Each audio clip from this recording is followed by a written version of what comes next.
right. I think we're live. Welcome to our new Identity is Destiny. Hello, everyone. I'm Melani Gordon. This is my esteemed partner, David Scheckman. Welcome. Hello. Awesome. Well, let's introduce ourselves first. Yeah? You want to go first? Perfect. Yes. Thank you, Mel. Much appreciated. I'm excited to be back for the second installment of this LinkedIn Live series. My name is David Scheckman. I am a senior partner at Evolution. I've been with Evolution since its near its founding in 2015, and have really enjoyed being in this organization that is vibrant, dedicated to the work and doing positive things in the world. I've been coaching for just about a quarter century, work with mainly entrepreneurs and leaders who are creating massive economic opportunities for people in their communities and having powerful impacts on the world. I'm excited to talk more about this topic because it is such a critical part of what I do and what I see out in the world around me. Love it. So you started when you were 20 then, right? Coaching? A little bit older, but not too much older. I can't believe anyone actually hired me at that stage, but it did work out somehow. And I'm here still standing. Amazing. Well, I'm Melani Gordon. Everyone calls me Mel, and I met David when I joined Evolution a year and a half ago. And I am a recovering CEO and serial entrepreneur. I ran my own B2B SaaS company for about a decade, raised money, grew it, had the beautiful office space, and then sold that 2 years ago, actually on October 31st is the day we closed. Little fun fact for you. So I'm in reflection mode of, wow, it's been 2 years. And joining David for our Identity is Destiny, we created a 3-part series. So this is part 2, and we'll kind of review some of the pieces that we discussed in part 1. But really excited to be here. And then we'll have part 3 in a couple weeks in November. But yeah, let's go back in time and talk a little bit about our first part. And I know we even had a worksheet, and to really just help people anchor around what it even means, identity for team and company. But yeah, David, you want to say just a little bit about our first part, and I'll pull up our worksheet here too and share it with everyone. I will. Excellent. Yeah, I really enjoyed that first conversation, and I was able to share some of the really core thinking that addresses identity in a business setting or corporate setting. And a lot of my thinking has been profoundly shaped by a book called The Living Company, which was originally authored and put together by a guy named Arie de Geus, who was a significant leader at Royal Dutch Shell, the oil and gas company. And what he discovered through his inquiry into what makes organizations not only successful, but sustainable over a long period of time is identity, is this sense of really having a core sense of purpose, of even personality and style and mission, and all of the things that go into that DNA for an organization. And that ironically, having a clear, fixed sense of all that leads to more agility as organizations need to adapt to changes in technology and culture, in systems, in economies. And that paradox in many ways has led to some organizations being around for 700-800 years, even though what they're doing now wasn't even possible when they were founded. But the identity, the culture, the sense of purpose and shared mission for those organizations has endured. We then talked about a couple of examples here in our world right now. And I shared some personal stories of working with firms that have essentially had the same mission statement since the mid 1850s, and other organizations that are more current and contemporary that have been able to through their identity, unlock unbelievable potentials for rapidly advancing new technology. Yeah, absolutely. I was just taking a look back at the worksheet that we have, and we'll share that with you all. Reflection questions, right? In one sentence or less, what is the identity of my organization? And it sounds so simple, but also, can everyone in the organization have a similar and or consistent answer to that, right? A lot of companies hopefully are thinking about end of year meetings and offsites. And so I think this is a really great time to think about, if you haven't already, how to bring in these type of reflection questions for your team ahead of time or even during an offsite. Another question here is, what's one positive example of my company's identity guiding decision making?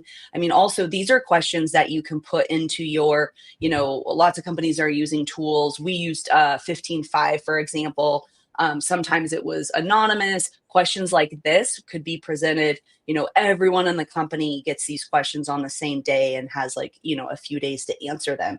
Can be a really grounding way for the leaders, the CEO, the C-suite to get a pulse check, right, on where they are with these types of questions. That's great. So Absolutely. moving on, this second part is, so first part was unmasking your company's true identity, and our second part is scaling with soul. So how can you maintain your essence as you grow?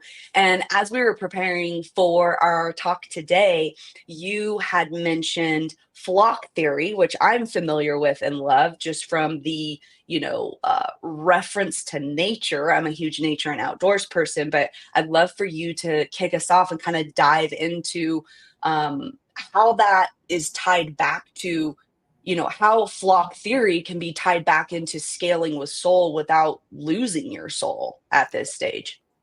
Absolutely. Yeah. Thank you for that intro, Mel. In order to connect the dots here around flock theory, which, if you can just imagine and everyone's seen this, a migratory group of birds, you sort of like, sky gets a little darker for a second, you look up, what is that? Is that a cloud? Is what is that? What is it? What am I witnessing here? And you see this unbelievable formation of birds that are moving in amazing synchronicity and are able to travel long distances, really accomplish incredible feats. And from a distance, you can see that there's a little bit of a leadership structure. They have rotating birds, geese that are at the front of this V formation often. They honk, which maybe seems like a cheer or some sort of encouragement. They move in an unbelievable pattern. They don't have GPS as far as we know. And all of this happens without policies, procedures, manuals, compliance officers, right? Anything that often shows up in a modern American or just global business setting. How does that happen, right? How is this group of animals able to operate that way and accomplish an incredibly difficult set of tasks without the structures in place that we as humans normally rely on to make all of this collaboration work? And to me, going from a couple of people sitting around a table talking about a good idea to actually running a business, they're going to Hmm. have to do that kind of work where it's Yeah. like telepathic teamwork, rotating leadership, a lot that is just picked up and done based on a sense of, you know, kind of connection to something bigger, shared knowledge and understanding, not through every action being prescribed and dictated and measured and held accountable. Mm. So, in order to understand that more, I go back to a framework that you and I, in the context of our evolution work, talk about a lot. And sorry if this gets a little academic for a second, but trust me, this is one of the simplest frameworks you're ever going Sure. to hear. Be, do, have. Beliefs drive behaviors, behaviors drive results. So we're talking about some different aspects of a situation, of a person, of certainly of a company. So some of this is internal, right? Beliefs are subjective, they're invisible, but they're very real. So if you go to an organization and you say, like, or you want to understand their beliefs, you sort of walk around, you pay attention to what people are talking about, you observe various things that they're doing, and you can get a pretty clear sense based on the vocabulary and the cadence of communication. Like, this is a set of beliefs that exist. Could be multiple ones that are unifying, could be one or two, but there's some aspect of that that represents the intersubjective, they would call that, the shared beliefs among people. Then there's also a part that is behavioral, meetings and the way people show up, and the structures that support all the work that they do, the numbers that they measure. And then you've got the have, which would be the results, that could be expressed in terms of a set of KPIs that are really important, or an annual statement, filings with the SEC. I mean, whatever they're doing, that demonstrates the results of their work. Hmm. And so what we believe at Evolution is that if you want to significantly have a change in your organization, you can talk about new best practices and you can describe behaviors that are crucial. But if you really want those to be substantial changes and enduring ones that don't just last, a couple of days or a week, then you have to really do that work at the belief level. And that is challenging work, and that is harder work, but that is effective work. So let's bring that idea back to flock theory now. If you're in an environment that is fast paced, where the stakes are high, where lots of different people are all participating together and collaborating in a shared effort, what do you need to have in place to make that kind of telepathic teamwork happen? One option might be create a set of manuals. And these are exhaustive. They talk about all sorts of different scenarios that people are going to encounter.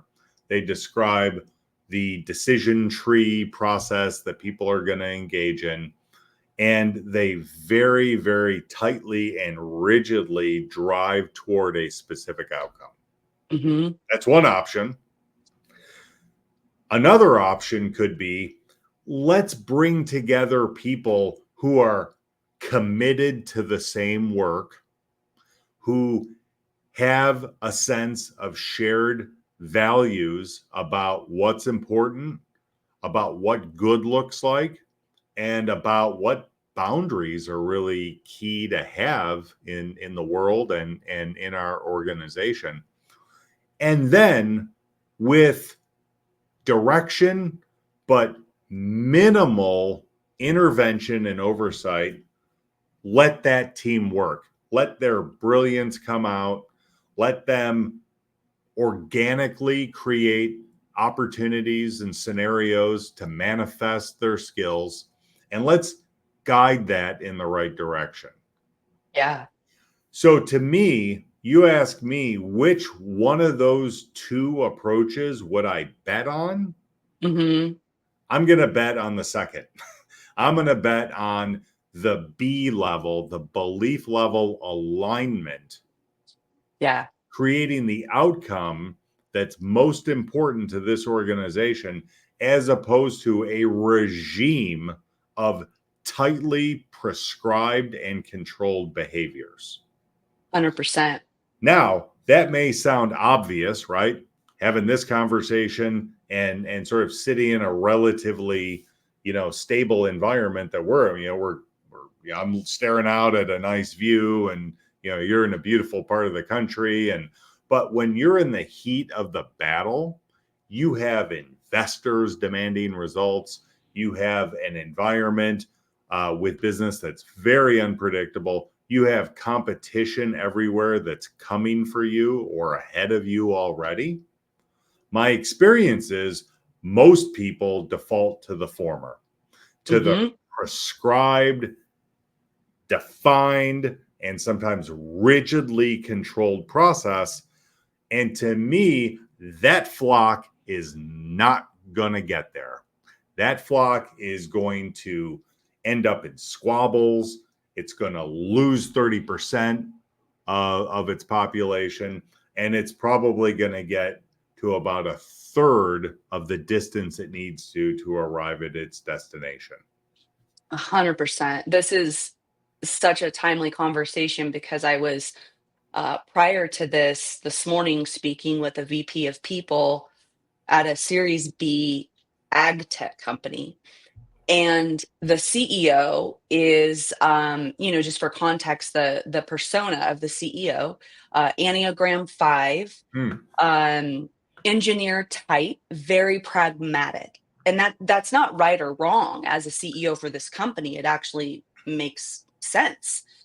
They're getting ready for an offsite at the end of the month. And one of the key pieces that is missing is this identity and essence piece. Hmm. And 60% of the team is new to each other. So they haven't even had time to have any sort of teamwork in uncovering who we are as humans, let alone setting a baseline of what are you on a strengths finder or Enneagram, or what are our team norms. None of that's been discussed yet. And we're talking about a Series B company. They've raised quite a bit of money. They're a big player in the industry, and it sounds so simple, but I think I say this contextually. So if there's leaders out there listening where this sounds familiar, or there's a leader on the team or a CEO that might be coming from more of a pragmatic Enneagram 5 type profile, this can be very, I wouldn't say difficult. They understand it conceptually. Hmm. It's just hard for them to see how and why I would spend the time, money, and investment to slow down to help this process happen inside of my C-suite or VP level, right? So right now I'm working with the VP of people and supporting her on how we can bring the CEO into conversation. And right now we're the end of October offsite, as they're calling it. We're trying to have them be like, you know what, this is actually not a real offsite. It's a one-day strategic meeting. Let's call it what it is. And then let's announce to the team that you're looking forward to doing some leadership, team building, team norms work come Yep. December that is more of an offsite, right? So I'm kind of just flowing and riffing off of everything you're saying, because these are real live discussions I'm having as we Yeah. end. Well, we're starting Q4, but honestly, most people are ending the year and using Q4 as a way to prepare for Q1 of the new year. Yeah. And so it's just so interesting. You've given me some new ideas and perspective as how, because to me, as an Enneagram 8, and I'm very culture was the number one for me running my company, right? And so I'm like, yes, where do I sign up and how much do I need to invest? But that's not all leaders, that's not all companies, that's who we're trying to reach right now. Yeah. Well, I really, Mel, I really appreciate your examples there of being in real time live fire conversations with people, because what I think is really unhelpful sometimes about conversations like this is they turn into like some people care about their people and some leaders don't, and it's like, I don't know, like maybe that's true, but that's I don't think that's true. And that's not my experience. And it creates like a false dichotomy of leaders. I, I, Hmm. I mean, I have not met too many leaders in my 25 years who just don't care about their people. I mean, they may Same. struggle to express it and they may not exactly know what to do about it, Yes. but most people they were doing a good job and trying to be the best leaders they can be. And oftentimes it's because a growing organization helps them, but sometimes that's just who they are. They're good folks. They often don't know how to do that very well, but that's different than not caring about your people.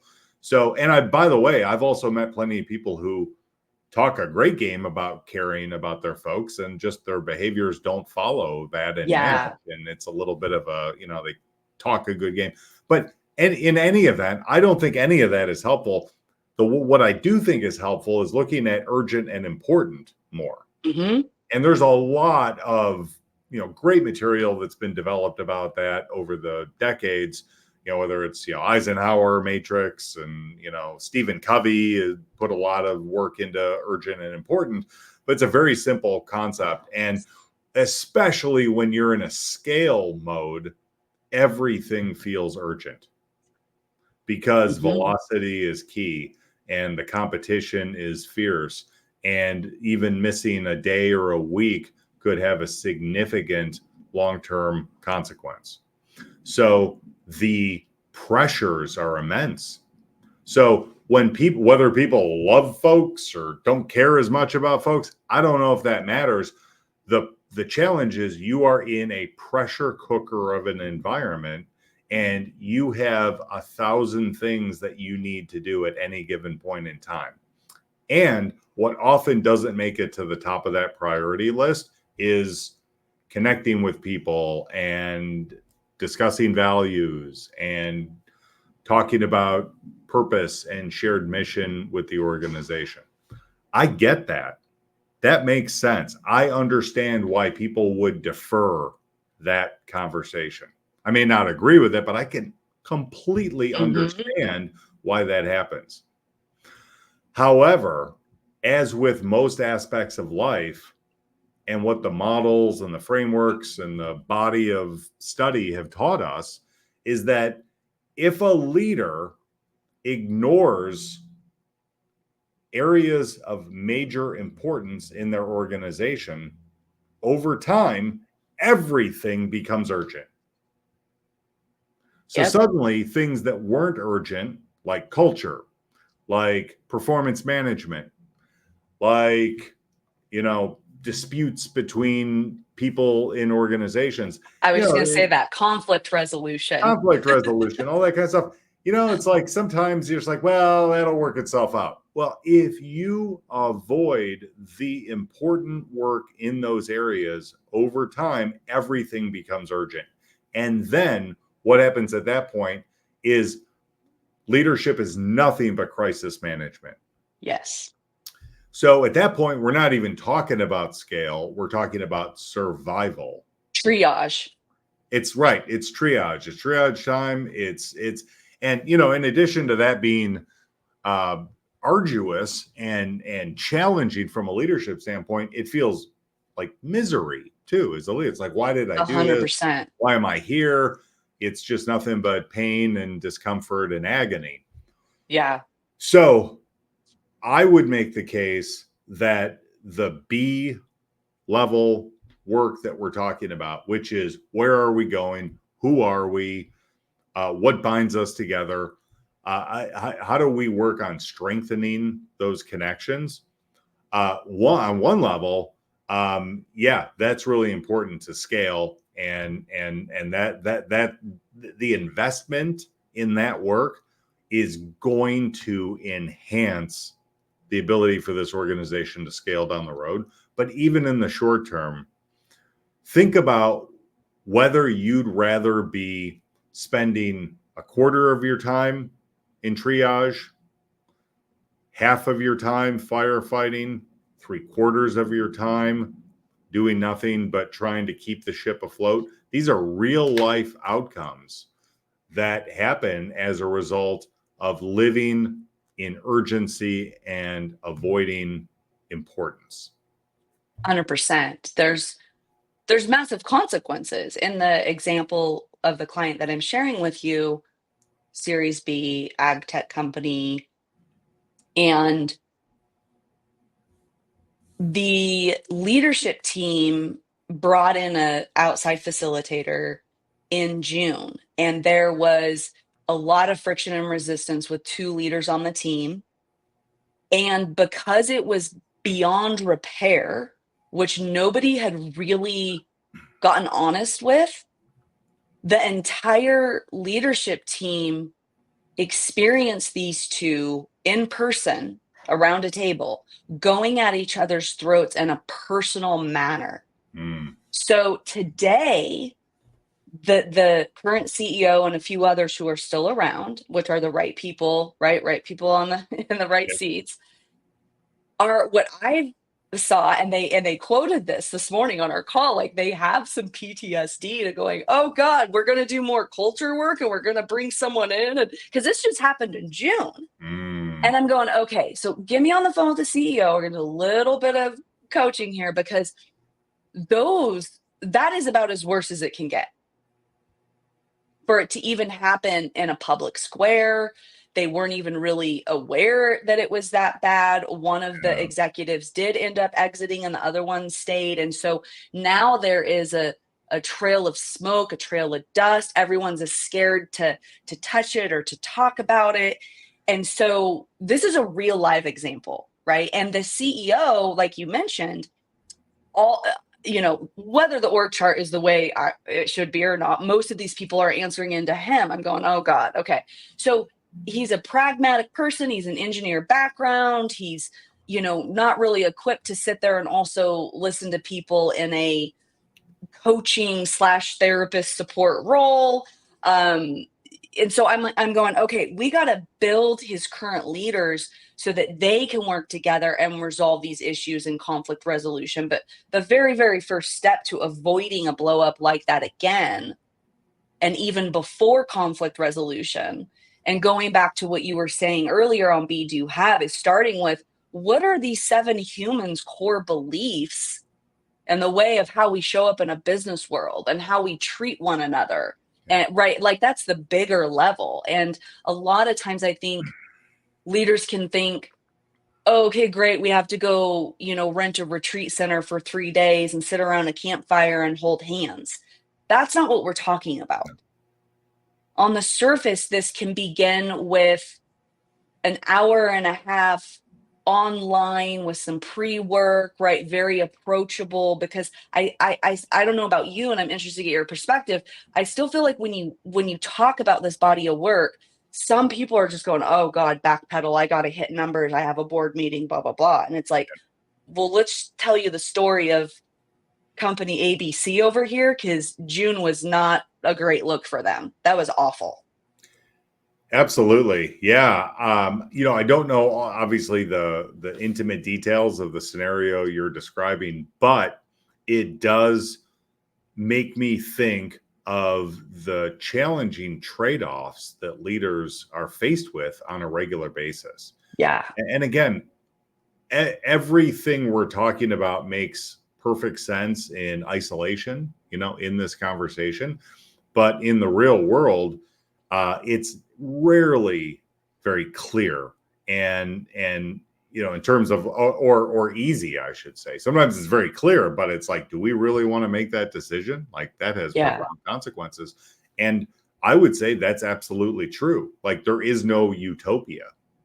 Like it's great to have opinions, but you don't necessarily have to pay a price for having an opinion. Having a value, that means you have to pay a price for having a value. So what you're describing, I would see as values conflict that is really having a negative impact on the organization. Yeah. And it's kind of blown into the open. It's creating thrash. And who knows what the consequences could be. It could be, addressed and cleaned up and could actually be a positive move forward. Everyone could learn from that. Hmm. Or it could be the kind of experience where it bogs people down. It requires ongoing resources to deal with this and clean it up. And it could linger and go on and, could ultimately be, a very, very challenging obstacle for the organization. So to me, the learning from the example you're sharing is that when there's values misalignment and certainly values violations that are happening, Yeah, that's a good word, violation. that is an urgent, critical matter to address.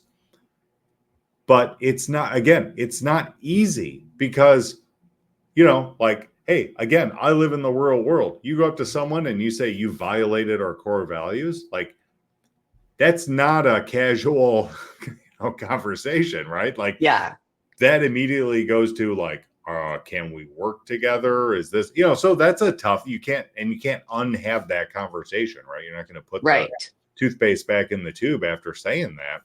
right. But the consequences of ignoring and avoiding that, again, will not only lead to, more challenges, it could cripple the organization's ability to actually scale and grow with any sort of pace that's important to have. Yes. So to me, I think of that as a really critical pitfall to stare at and to bring some courageous leadership around, whether Yeah. it's the individual leader on their own or in conjunction with an external coach or consultant, people like us, whether it's us or somebody else, I don't, it doesn't really matter to me, but that is a critical moment in the history of a company in terms of what happens when you have someone who just flaunts the values. Hmm. And if that gets, ignored and then accepted more broadly as an organization, suddenly you've got no flock anymore. The flock is Yeah. done. I also think of other pitfalls that often show up in scenarios like this. And maybe this speaks to other examples in your client system or some other client systems that you're working with. I think of the organization that is chasing results at all costs, that's willing Hmm. to just defer, like, well, we know got to that result. It wasn't the right way. It wasn't, frankly, a way we're really proud of, but we got there and that's all that's really important. Hmm. Is that right? Like, there's a long-term, short-term, kind of situation at play. And that can be, I work with a lot of sales driven organizations, Hmm. and those sales driven organizations have all the temptation in the world to worry less about how we got there and more about just if we got there.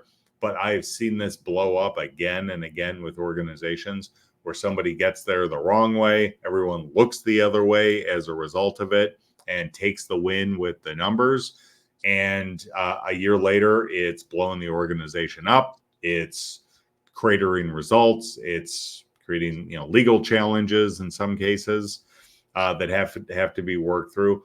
That's an enormous pitfall. Again, it's not easy, but the courageous thing to do, the right thing to do, both with a sense of integrity to values, but also with a commitment to scaling, is Hmm. to get to the right results the right way and not allow the end result to the ends to justify the means. And then the third is how do you deal with failure? And what I mean by that is any kind of entrepreneurial organization is going to experience lots of failure, and Hmm. they're going to fail more than they succeed, right? But the wins will be significant and something to build on, and that's the iterative process of going through this work. Do you fail fast or fail slow? And most people, again, in isolation would say, yeah, if it's not working, pull the plug. That's not easy to do in the real world. Sometimes that's challenging for individuals. Sometimes that feel disruptive to the way the organization functions. But Yeah. my experience has been that failing fast, taking the loss, learning from it, and moving forward takes a significant drag off of organizations and allows them to gain the learning from the struggle and the disappointment, but to let go of it, free up resources, and move forward in a more positive direction. Absolutely. I'm snickering because I'm going to send you a picture of one of our trade-offs of slowing down and learning from our failures early on in our B2B software company. We're in the hospitality industry. So we were lucky enough to have an industry. I mean, hard to sell into, but we got to have fun with them, right?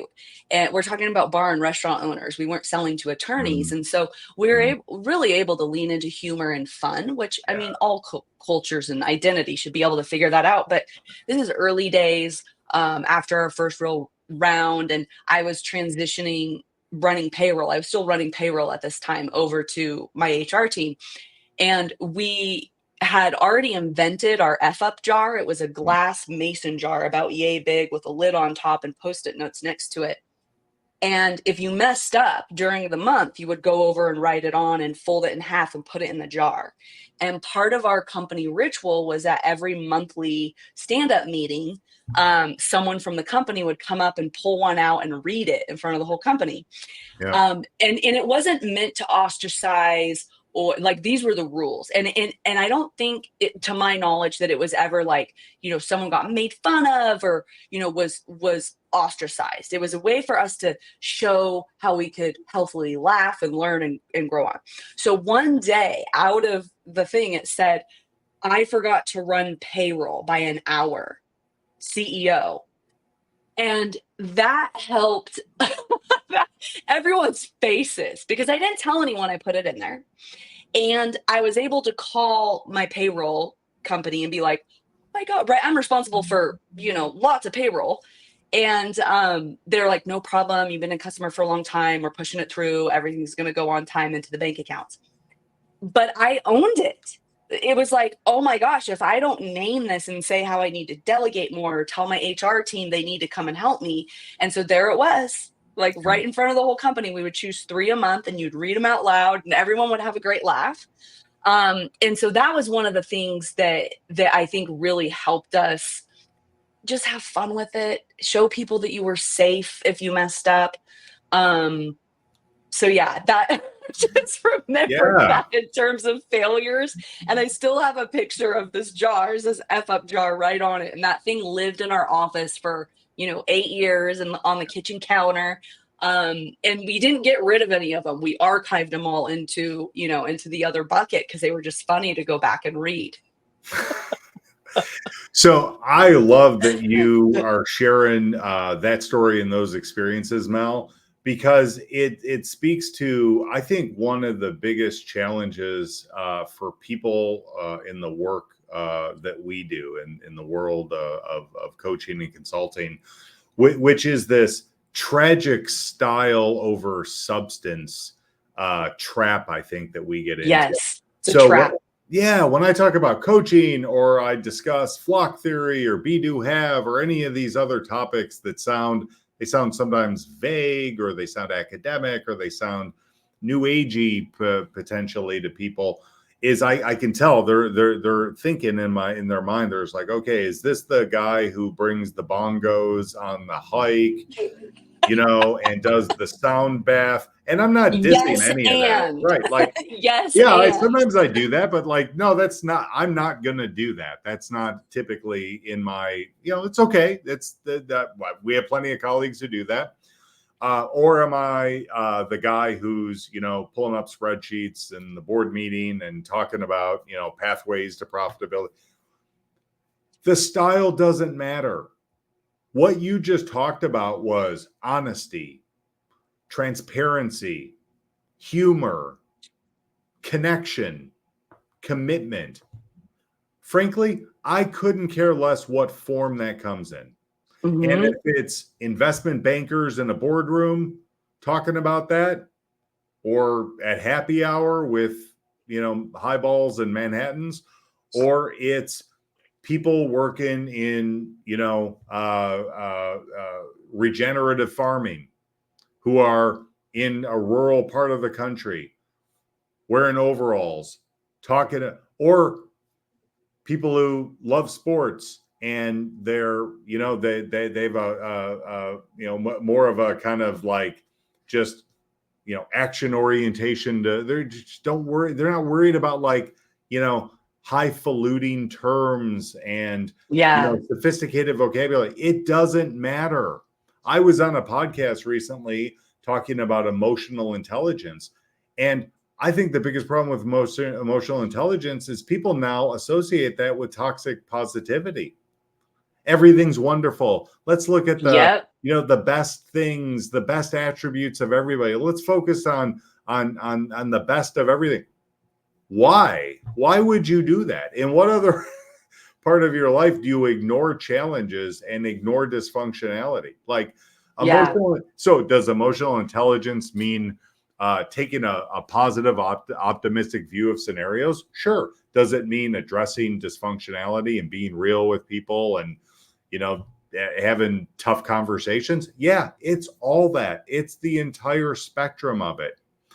So when somebody says they're going to work on having an organization that is aligned, that's scaling, that's growing, that can look any way it needs to look. And it shouldn't look like a way that's alien and foreign to the culture of the organization.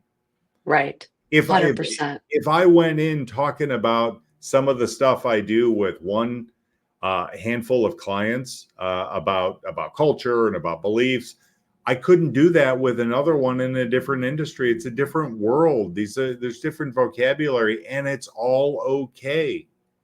And Yes. sometimes I think, I used to worry about being right all the time. I don't need to be right. What I need to be is effective. Hmm. And I'd much rather be effective than right in the work that I do.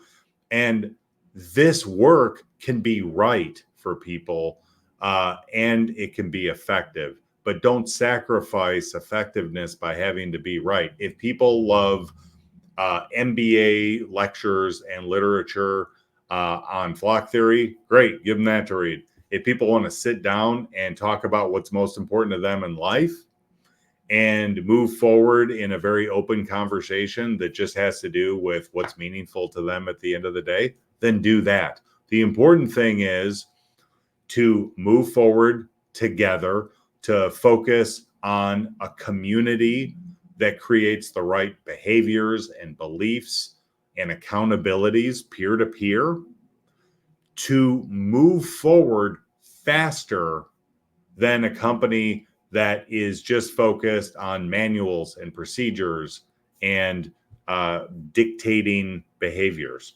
And the way to get there is what's right for you as an organization. And the resource might be me in a suit, it might be you in hiking attire. Hmm. The important thing is to do that work.